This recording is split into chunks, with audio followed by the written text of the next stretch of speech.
pagpapala at kapayapaan, mga kapatid. May isang tao na ililigtas ng videong ito ang buhay.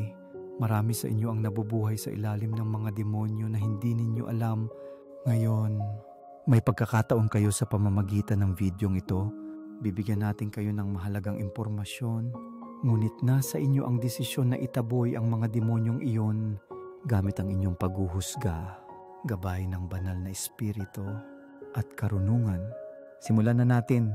Huwag kalimutang mag-subscribe sa channel at i-like ang video kung hindi mo pa nagagawa. Ang ilang bahagi ng video ay gagamit ng first-person narrative. Una, ang mga demonyo ay walang tigil sa pagsulsol sa iyo na magmalaki, magalit o magtanim ng puot. Hindi sila tumitigil. Ang pamamaraang ito ng pag-ani ng enerhiya ay sumisipsip ng iyong lakas.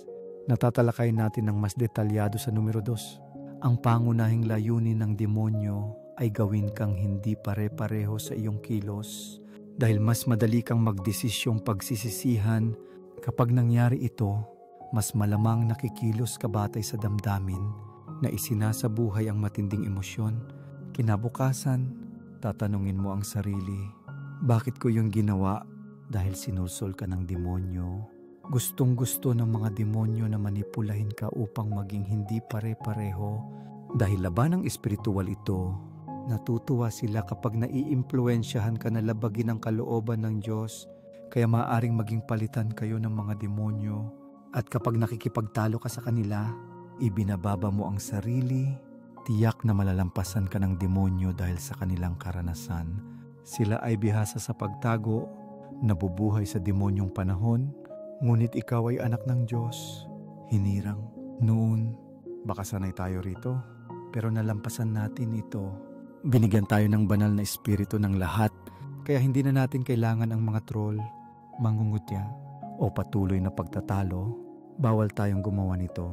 Gustong-gusto ng mga demonyo na pukawin ka upang maging irasyonal, galit, o malungkot. Dapat mong maunawaan na ang pinakamabuting paraan ay baliwalain sila. Kinamumuhian ng mga demonyo ang pagiging binabaliwala dahil ipinapakita nito na hindi nila makukuha ang iyong enerhiya. Pangalawa, ang mga demonyo ay mga vampira ng enerhiya. Gustong-gusto nilang suyuin ka.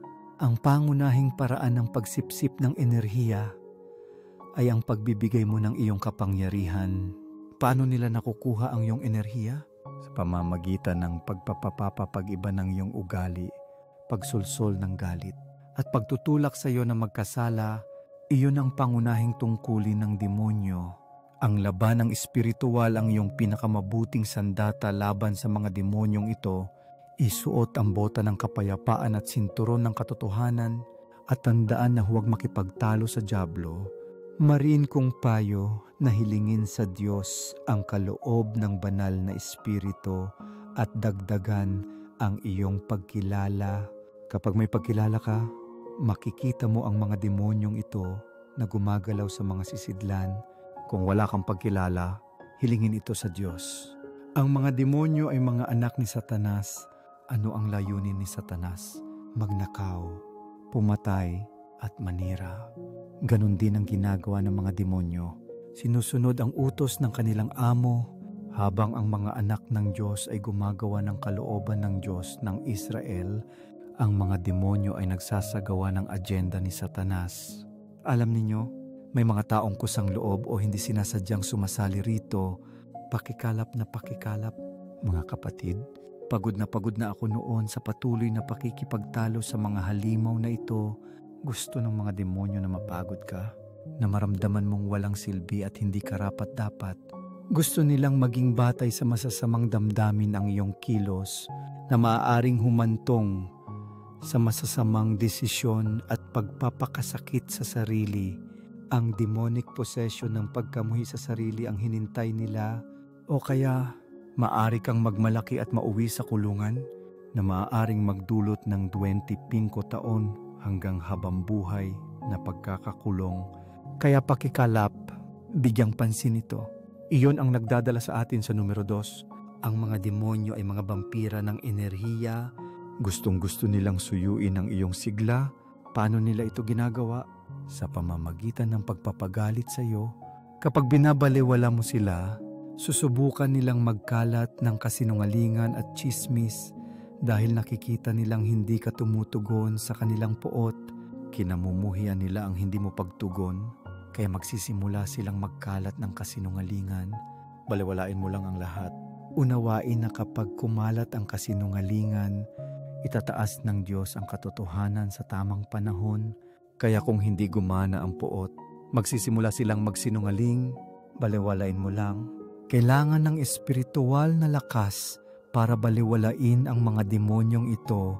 Pangatlo, kapag ang isang tao ay nasa ilalim ng demonic possession, tinutukoy natin ang mga demonyo bilang mga espiritu, maging isa o maraming demonyo. Ang taong nasa ilalim ng impluensya ng mga demonyo ay susubukang sirain ang iyong ugnayan kay Jesus at sa Diyos. Iyon ang kanilang pangunahing layunin, sirain ang iyong koneksyon kay Jesus, ang anak ng Diyos. At sa kataas-taasan, kung magiging biktima ka nito, lalo kang lulubog sa kasalanan, lalayo sa Diyos, at lalapit sa iyong katawan na kasalanan at espiritual na kamatayan. Ang pangunahing layunin ng demonyo ay dalhin ka sa espiritual na kamatayan.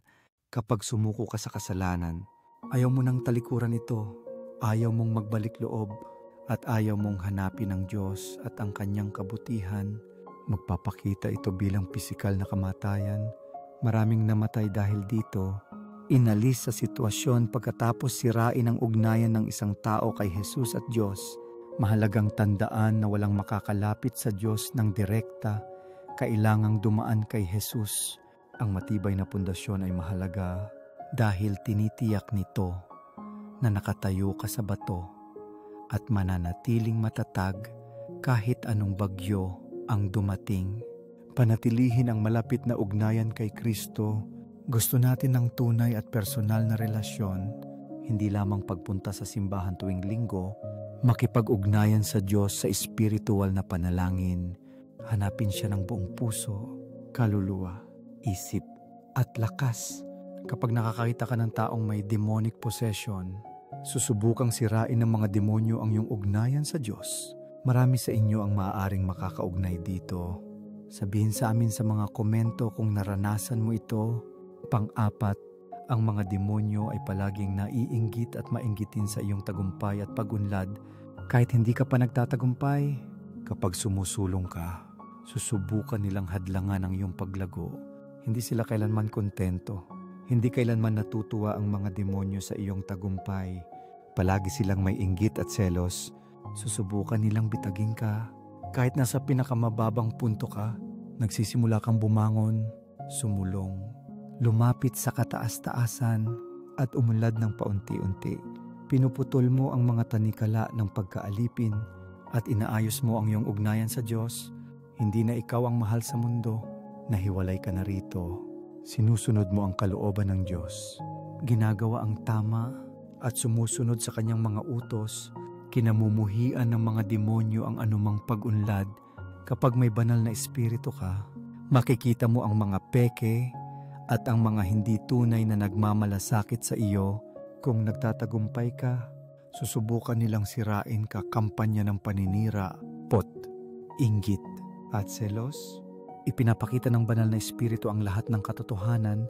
Hindi sila kailanman natutuwa para sa iyo.